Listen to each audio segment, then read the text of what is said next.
Assalamualaikum warahmatullahi wabarakatuh. Perkenalkan, nama saya Dede Jamaluddin. NIM saya 3012240007.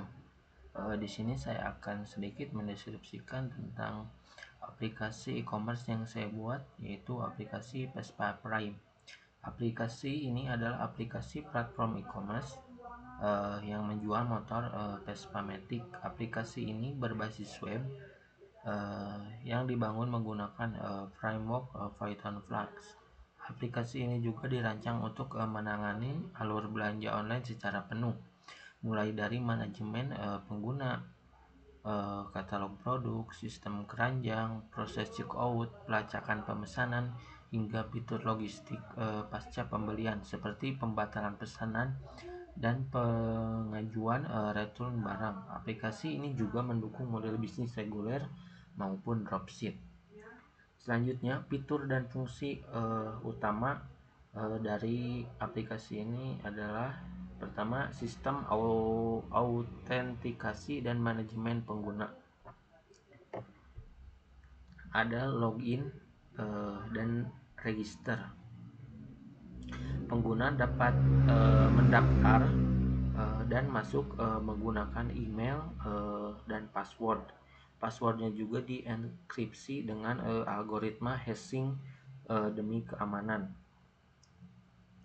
Web ini juga menggunakan akses berbasis peran.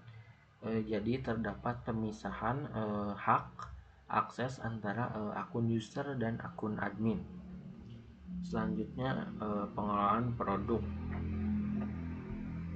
Di sini ada katalog publik yang menampilkan daftar produk dengan fitur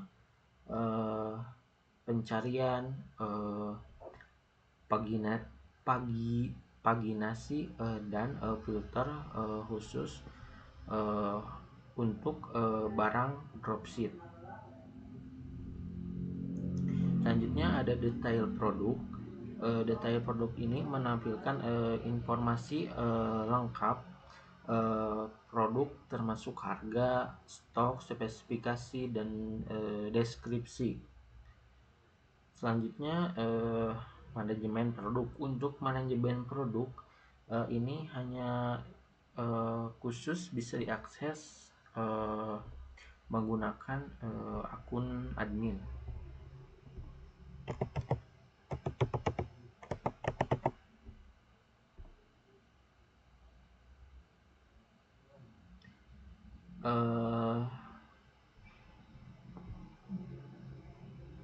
Di manajemen produk, admin di sini dapat menambah, mengubah, dan menghapus produk. Fitur ini juga dilengkapi dengan sistem upload gambar produk dan pendataan khusus jika barang tersebut berasal dari supplier atau external dropship. Selanjutnya ada sistem transaksi. Sistem transaksi bisa diakses dengan akun user.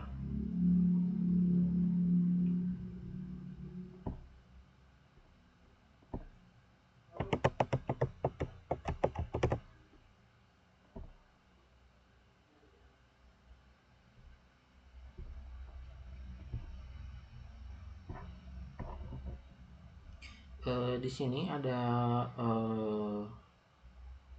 menu keranjang.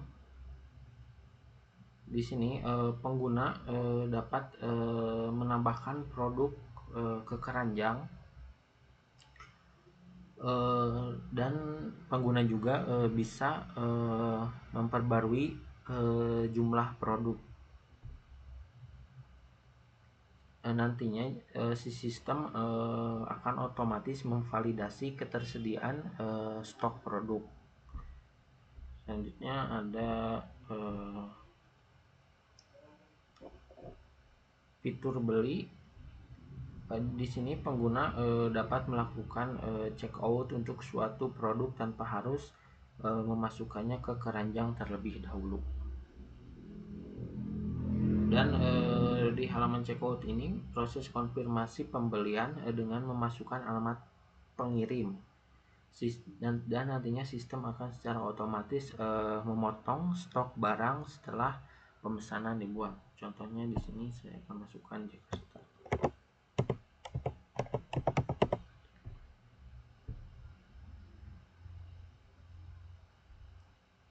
Bisa dilihat di sini pemesanan saat ini sedang diproses, dan di sini alamatnya adalah Jakarta.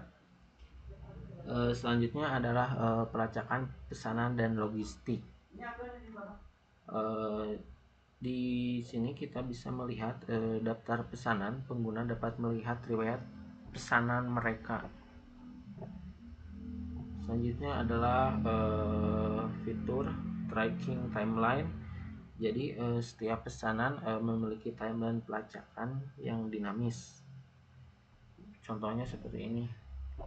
Pesanan diproses, lalu pesanan selesai, dan pesanan di return. Selanjutnya di sini juga jika pesanan masih diproses, maka pesanan bisa dibatalkan. Selanjutnya ada fitur return.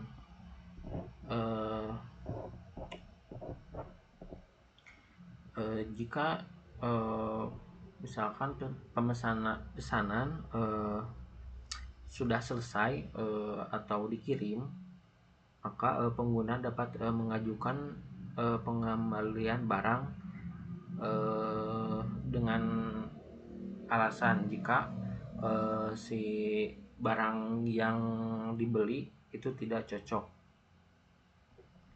Di sini ada tombol untuk ajukan return. Dan nantinya ketika kita mengajukan return,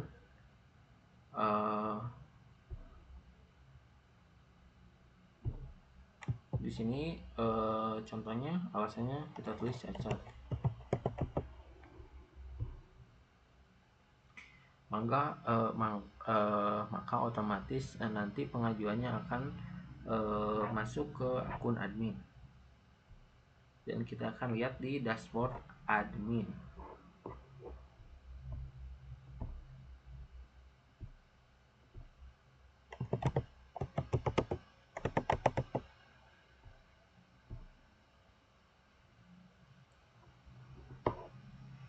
Nah, di dashboard admin ini menyediakan ringkasan toko juga, seperti total penjualan, total pesanan, total produk, dan return pending. Nah, ini adalah return yang sudah kita ajukan tadi. Dan di sini returnnya seperti ini diajukan, dan kita juga bisa melihat alasan returnnya. Dan di sini juga kita bisa merubah statusnya, misalkan statusnya diproses returnnya, atau returnnya diterima, atau returnnya bahkan ditolak misalkan. Nah, seperti itu. Selanjutnya kita akan menjelaskan bagian struktur file dan codingan web ini. Di sini kita mulai dari otak atau jantung dari aplikasi ini, yaitu dari file app.c. File ini adalah otak atau jantung dari web yang kita buat. File ini memuat seperti konfigurasi aplikasi, seperti secret key, koneksi database, dan konfigurasi folder upload. Di sini juga ada model database SQL Alchemy yang mendefinisikan tabel-tabel seperti user, produk, card item dan lain-lain. Selanjutnya di sini ada fungsi helper atau bantuan. Fungsi helper ini adalah filter jinja seperti format ke format rupiah, fungsi pengecekan login, pengecekan admin, dan injeksi badge jumlah keranjang ke seluruh halaman UI. Selanjutnya di sini ada routing. Routing ini mengandung seluruh logika backend dan titik akhir atau URL endpoints, baik untuk pengguna publik maupun panel admin. Selanjutnya kita lanjut ke file database DB.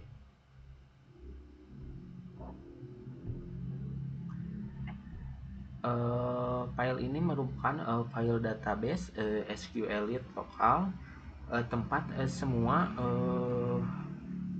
data aplikasi disimpan seperti data pengguna, produk, transaksi, dan lain-lain.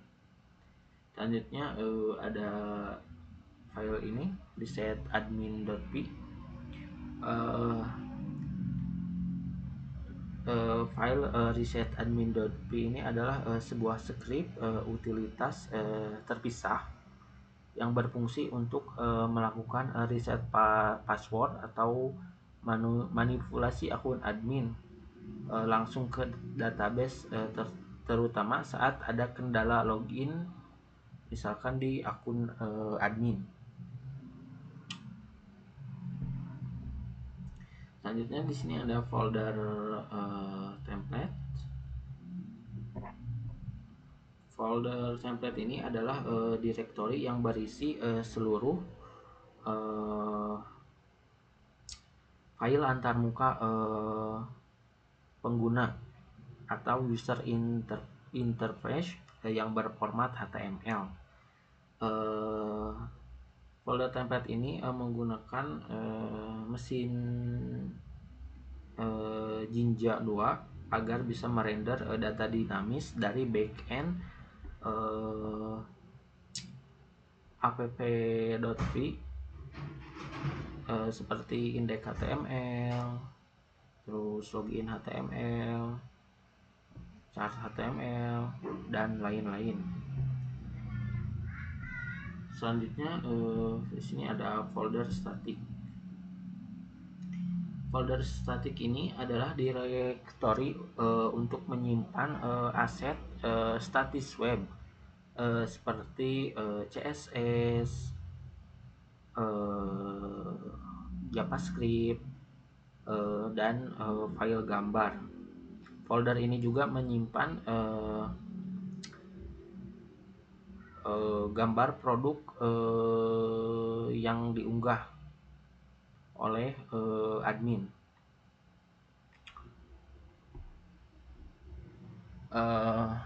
Mungkin sekian saja penjelasan aplikasi Vespa Prime yang saya buat.